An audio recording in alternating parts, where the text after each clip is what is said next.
Assalamualaikum warahmatullahi wabarakatuh. Alhamdulillahi rabbil alamin. Wa bihi nasta'in ala umurid dunya waddin. Summa salatu wassalam ala khairi man ba'athahu Allah rahmatan lil alamin, sayyidil anbiya'i wal mursalin, Rasulillah Muhammad sallallahu alaihi wasallam wa ala alihi wa ashabihi ajma'in.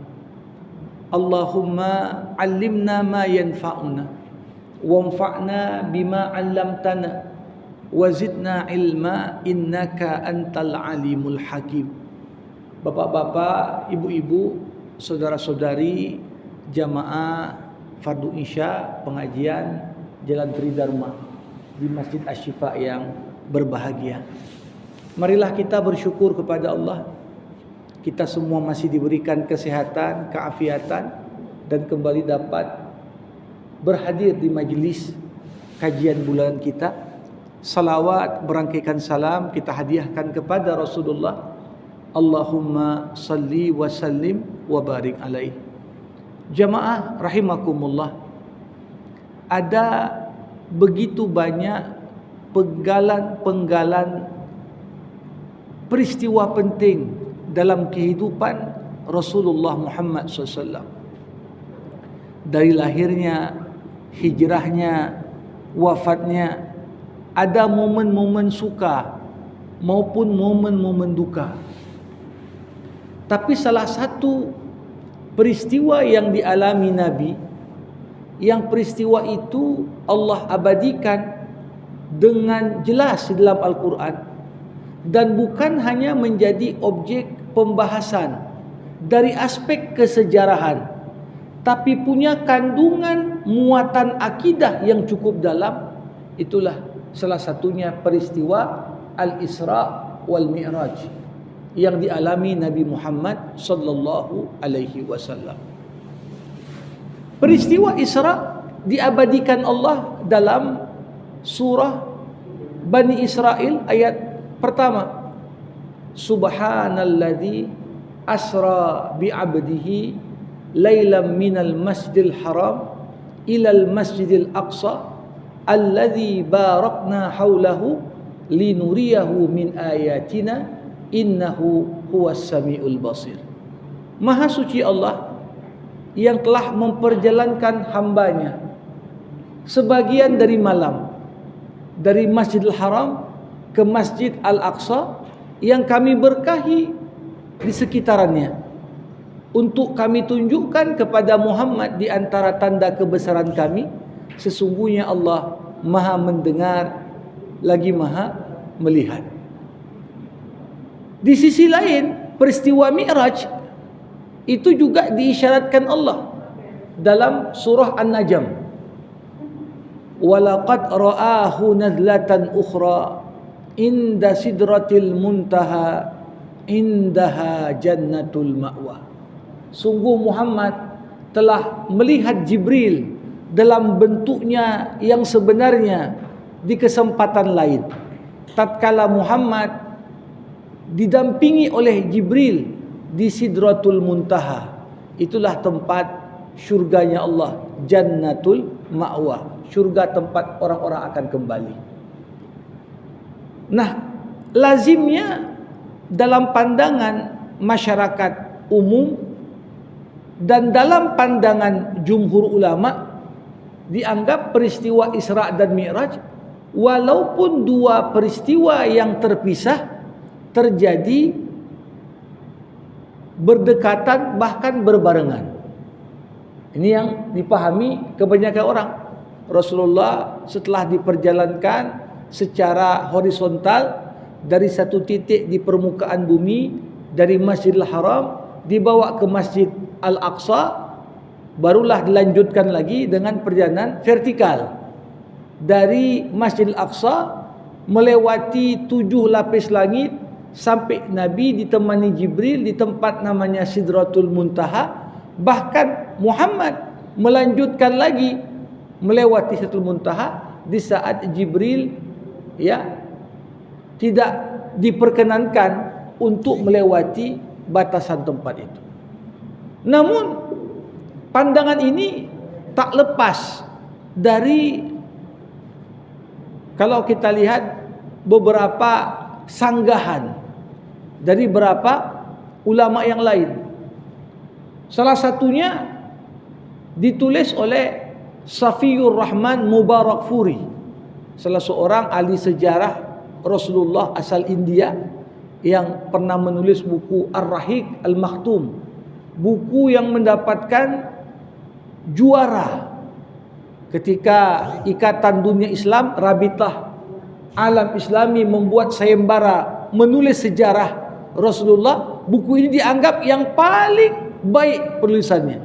Beliau katakan kemungkinan besar boleh jadi tidak seperti yang dipahami banyak orang.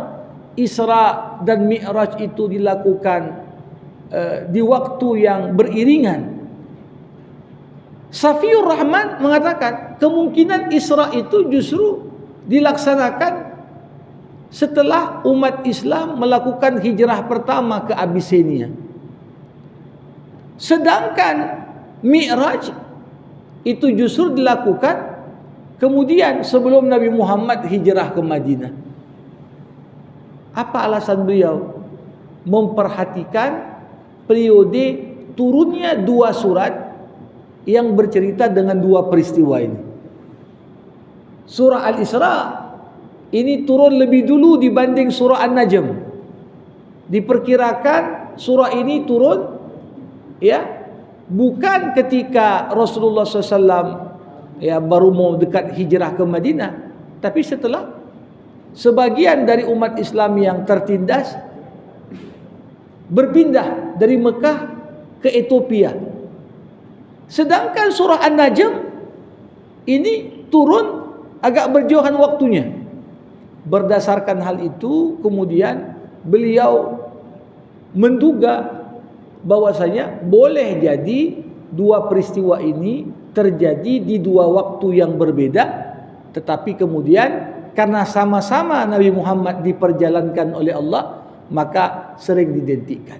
Ini di antara pandangan. Walaupun kita melihat mayoritas ulama berdasarkan hadis yang diriwayatkan oleh Imam Al-Bukhari menganggap Isra itu bergandengan kejadiannya dengan Mi'raj. Karena digambarkan bagaimana Nabi Muhammad diisrakan dengan Buraq, kemudian di sisi lain Rasulullah melanjutkan dengan perjalanan vertikal sampai dengan Sidratul Muntaha.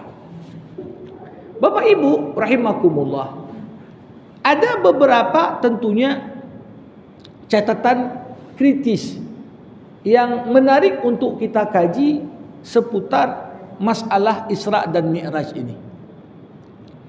Yang pertama tentunya berkaitan erat dengan kapan momentum Nabi Muhammad di Isra Mi'rajkan. Banyak yang mengaitkan tentunya kapan Rasulullah di Isra Mi'rajkan, ketika Nabi berada pada satu momen yang bisa dikatakan paling berat dalam penggal kehidupan Nabi. Kalau diperkirakan Isra Mi'raj itu 27 Rajab, ada yang mengatakan bukan tahun 11, bahkan tahun ke-13. Artinya hanya beberapa bulan sebelum Rasulullah SAW hijrah ke Madinah. Momennya kenapa?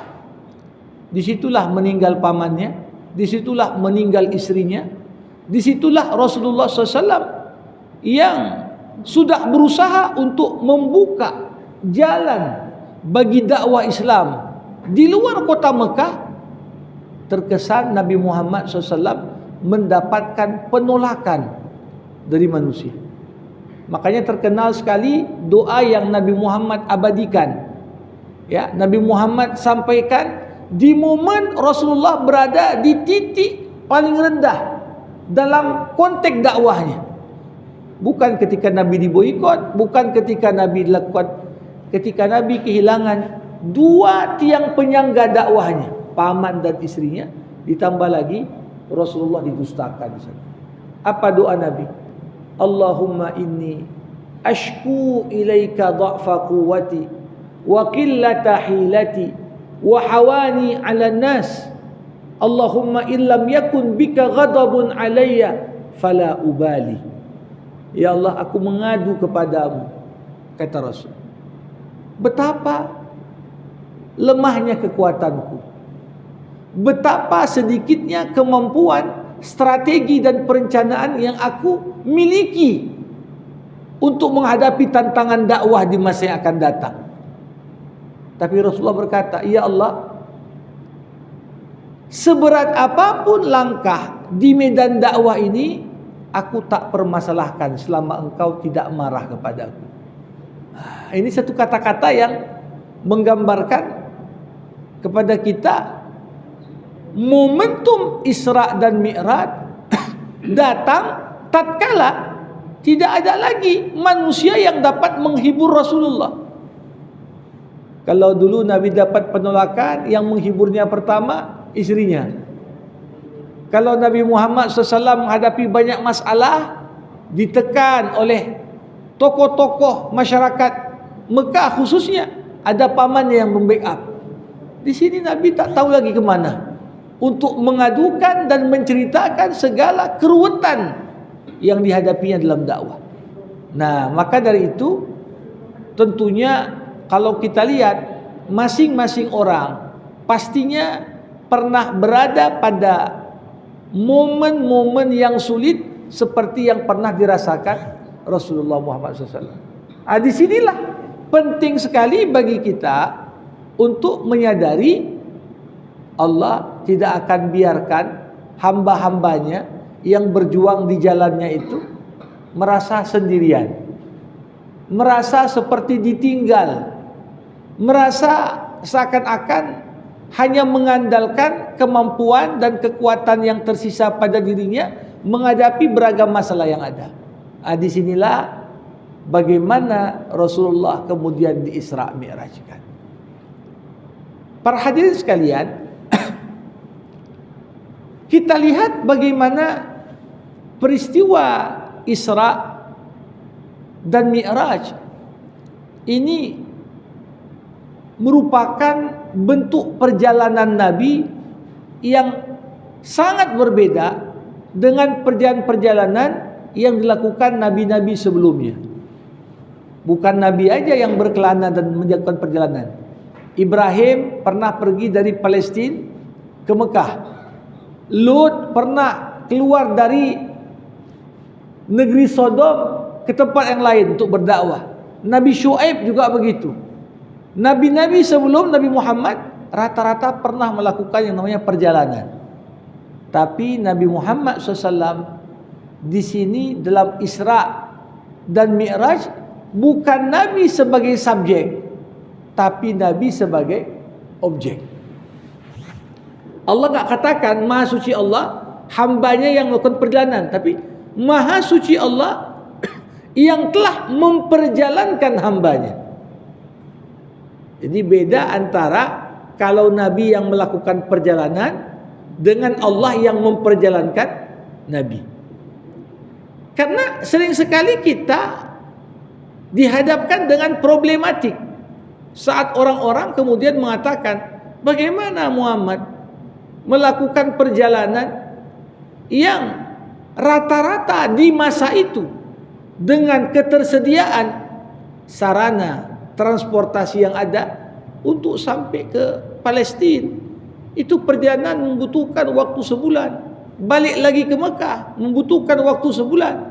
Jadi ketika Muhammad mengatakan aku baru balik dari Masjidil Aqsa, dan ketika itu dilihat bagaimana mungkin perjalanan itu ditempuh bukan lagi satu hari, bahkan sebahagian dari malam.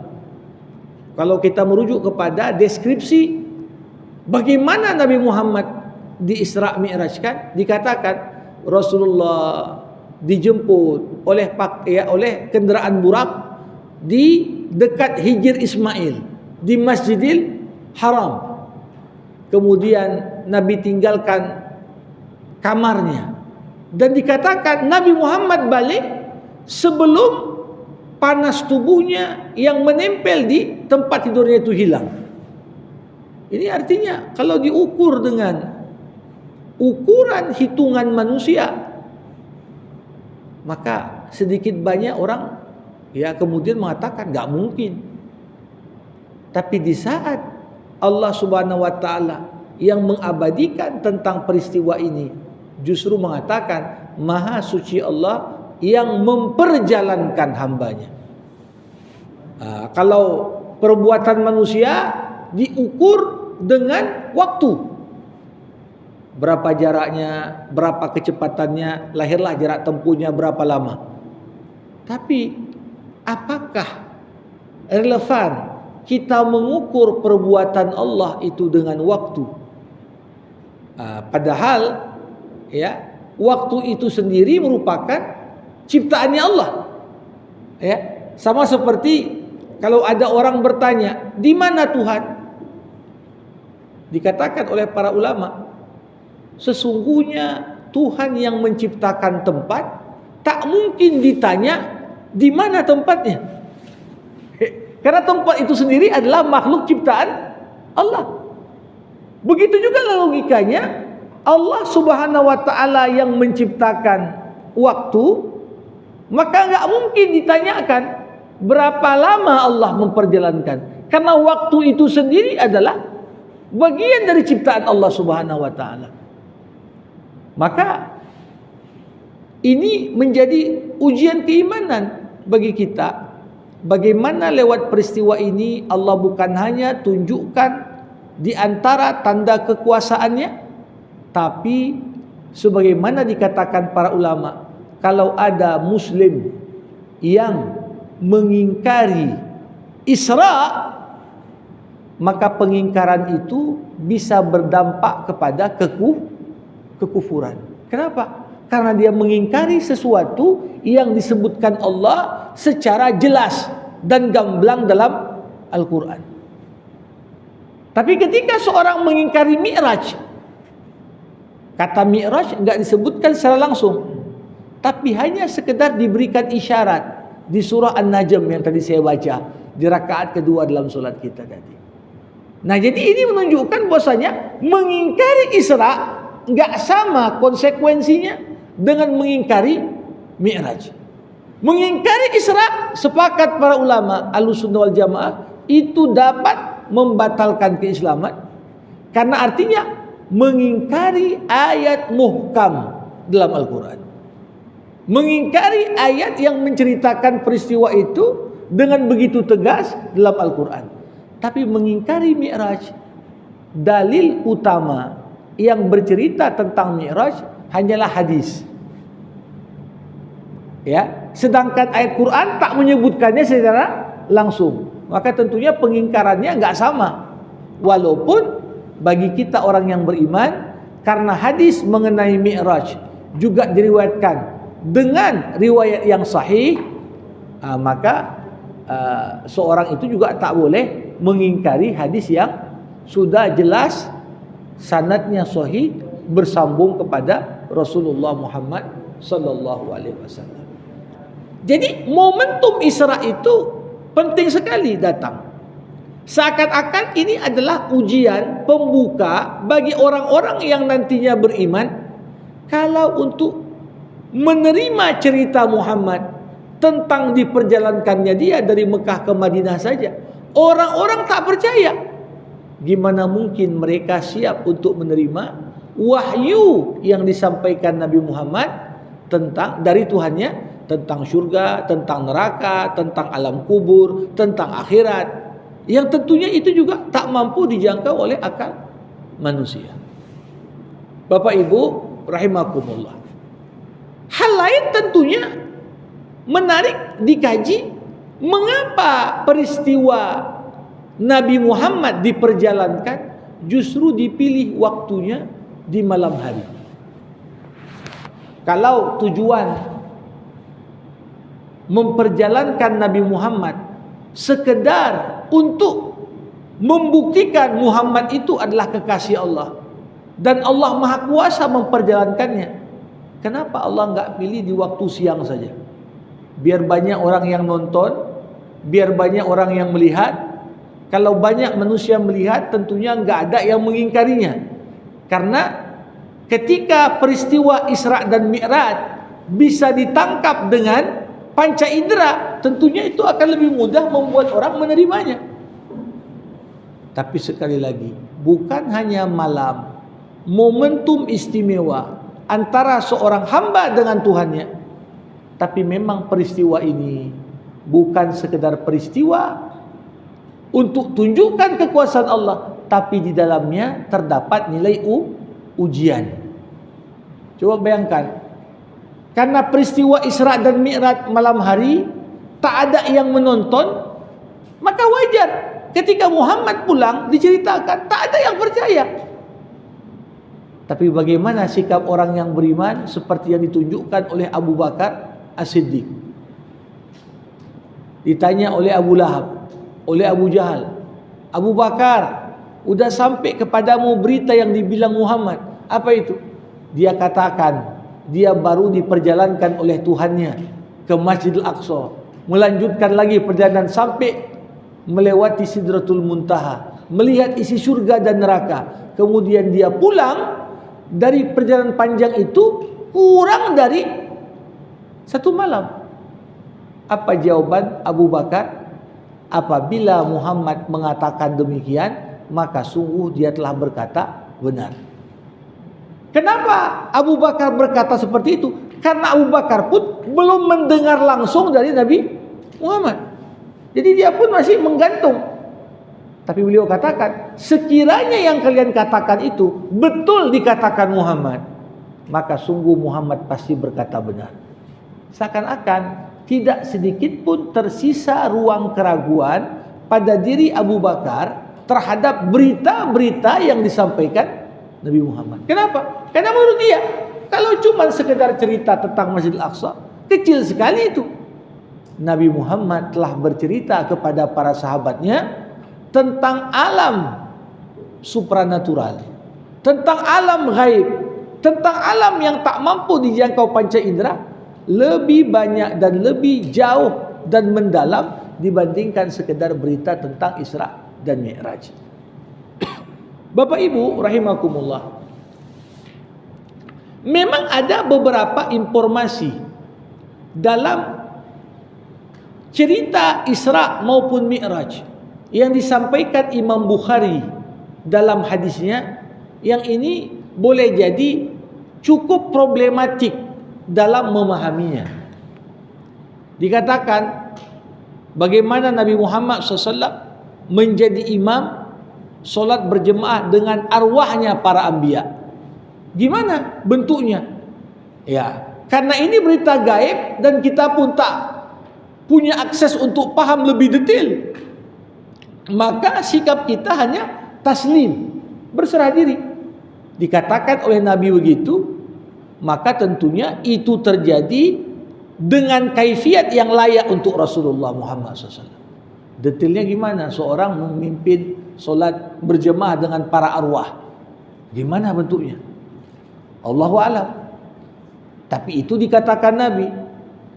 Karena itu diriwayatkan hadis yang sahih, kita pun tidak menolaknya. Bagaimana kemudian digambarkan Nabi Muhammad berjumpa dengan para nabi-nabi sebelumnya? Langit pertama jumpa Adam, langit kedua jumpa Isa, langit ketiga jumpa Nabi Yahya, kemudian langit keempat jumpa Nabi Idris, langit kelima jumpa Nabi Harun, langit keenam jumpa Nabi Musa, langit ketujuh jumpa Nabi Ibrahim alaihissalam, sampai lewat itu semua. Dan dikatakan bagaimana Nabi Muhammad melewati Sidratul Muntaha di saat Jibril yang diajak mengatakan, kalau aku lewati batasan ini aku akan terbakar. Bagaimana kemudian memahami hadis ini secara problematik untuk tidak membayangkan Allah Subhanahu wa taala dalam konteks mendiami sebuah tempat. Ketika seorang misalnya baca, berarti Tuhan itu bertempat, ini kan juga jadi masalah. Seperti dikatakan Imam Al-Iji, innal ladzi ayyanal aina la yuqalu lahu aina. Allah yang menciptakan tempat, maka tidak pantas ditanyakan kepadanya di mana tempatnya Allah. Nah, tapi cerita tadi digambarkan lewat satu muntaha, kemudian dia berdialog dengan Tuhannya. Digambarkan pula dalam kitab Sahih Bukhari, Rasulullah SAW dibawa Jibril melewati surga, masuk ke neraka, melihat orang-orang yang disiksa di sana. Nah, apakah kemudian permasalahannya? Bukankah kiamat belum datang? Kok sudah ada penghuninya misalnya?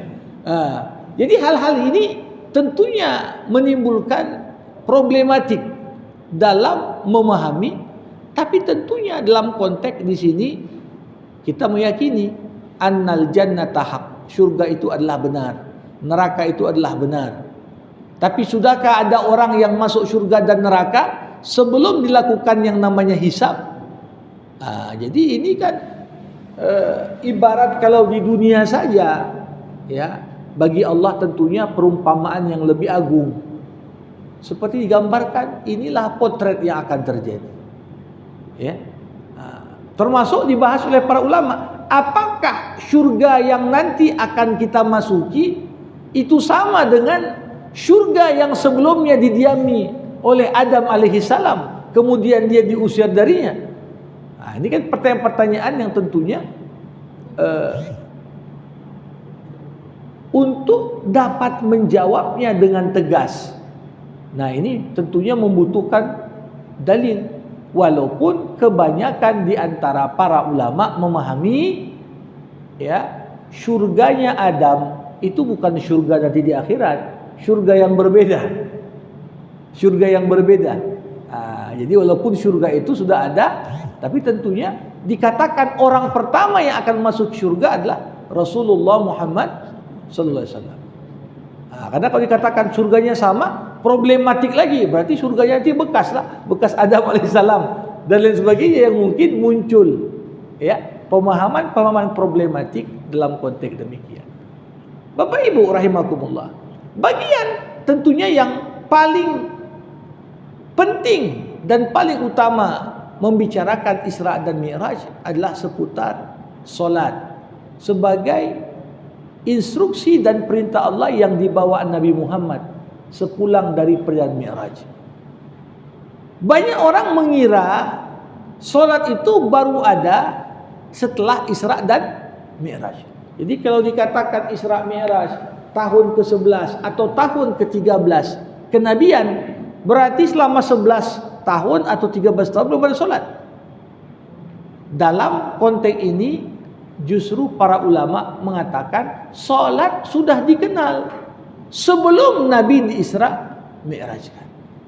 Karena di antara silabus yang diajarkan Rasulullah kepada para sahabatnya ketika mendidik kader dakwah di rumah sahabat Al-Arqam bin Abil Arqam, Darul Arqam, Nabi mengajarkan solat. Bahkan pernah Abu Bakar As-Siddiq solat di depan Ka'bah kemudian dipukuli. Itu jauh sebelum peristiwa Isra dan Mi'raj, menunjukkan solat sudah ada. Jadi yang dibawa Nabi Muhammad SAW bukan solat semata, tapi perintah solat wajib 5 waktu.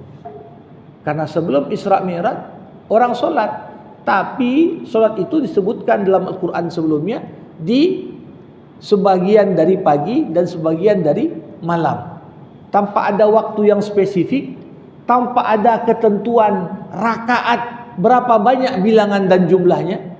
Tapi setelah Nabi Muhammad pulang dari Mi'raj, barulah ada ketetapan waktu, mana awalnya, mana akhirnya, berapa bilangannya, itu semua menjadi sangat komplit.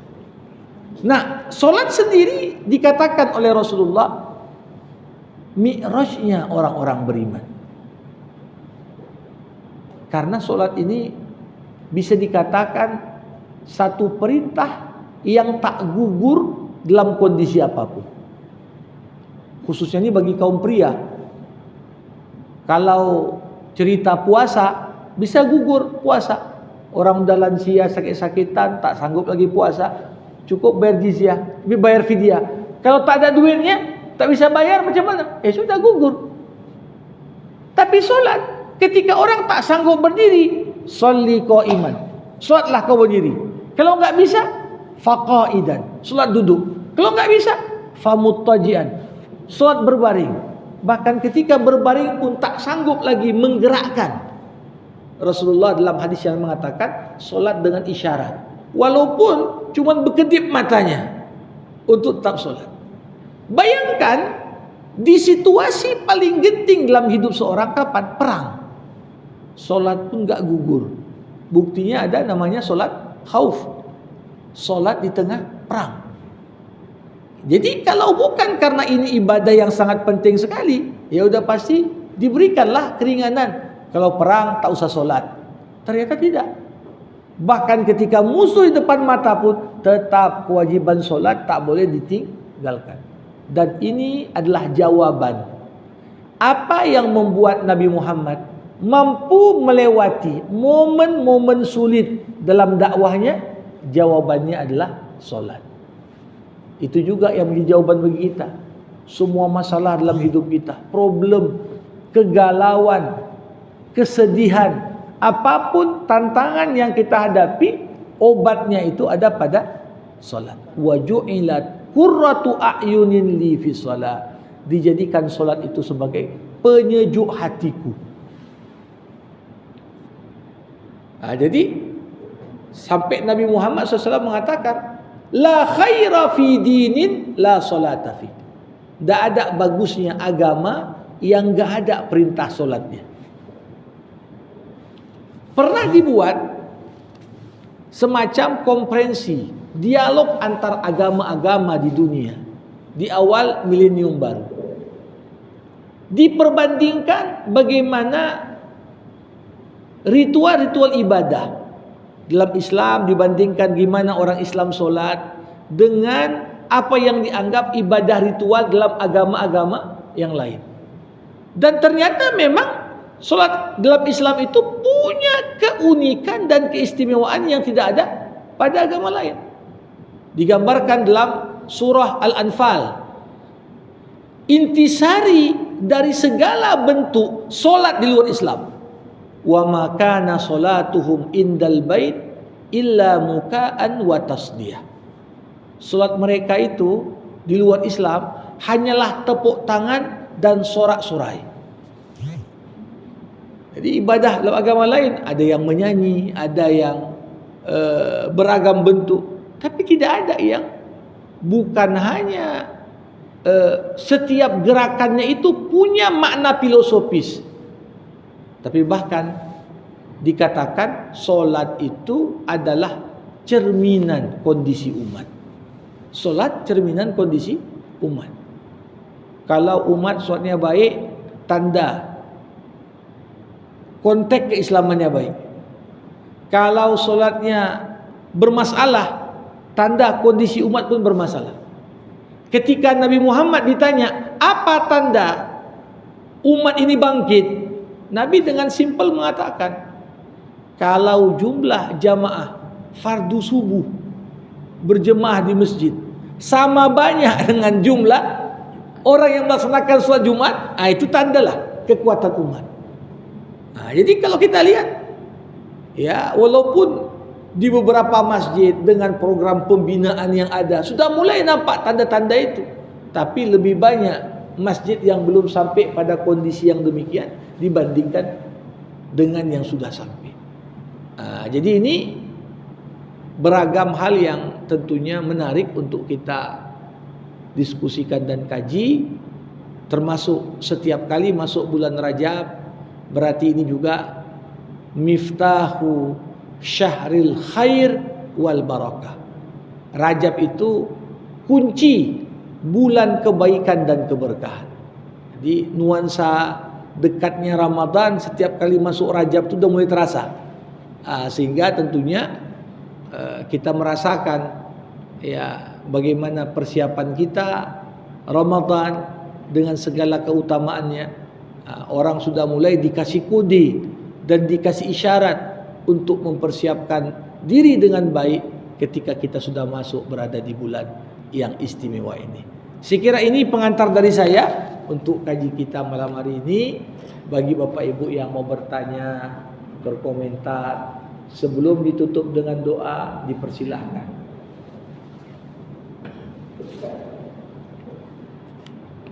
Assalamualaikum warahmatullahi wabarakatuh.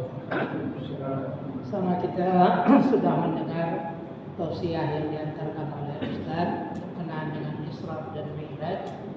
Kepada kita jemaah yang berhadir diberikan waktu dan kesempatan untuk bertanya mungkin atau berdiskusi baik sehubungan dengan topik maupun di luar topik. Pada jemaah dipersilakan.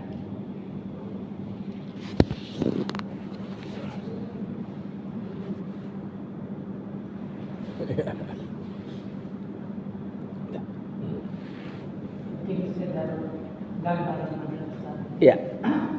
Tadi beberapa kita catat, kita dengar masalah yang problematik Ya. dalam Islam dan Mi'raj. Mungkin ini kan merupakan suatu proses pembelajaran. Ya. Bagaimana kita kepada anak-anak katakanlah demikian, ketika menyampaikan Isra Mi'raj ini, pintu masuknya apakah dari iman, percaya kepada yang gaib, Ya. kemudian Isra sebagai contoh. Bagaimana Ustaz? Ya. Yang jadi mindset itu kan seolah-olah Isra Mi'rajnya lepas daripada koridor iman. Ya. Terima kasih. Jamaah rahimakumullah, seperti yang saya sampaikan di awal, peristiwa Isra dan Mi'raj bukan hanya diabadikan dalam buku-buku sejarah, tapi peristiwa ini masuk dalam objek pembahasan akidah.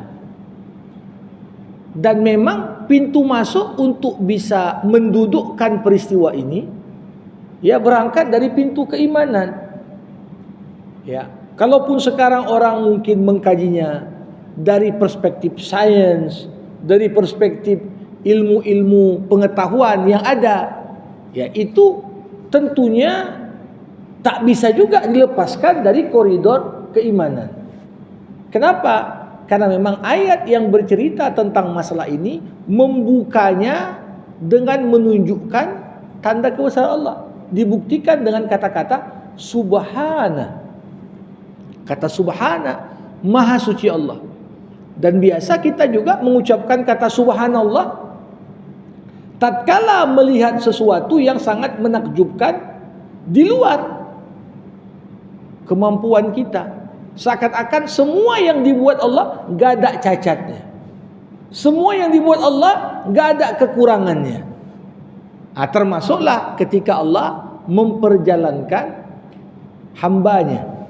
Hambanya di sini diartikan oleh para ulama menunjukkan peristiwa itu adalah peristiwa yang terjadi saat Nabi terjaga, bukan saat Nabi tidur.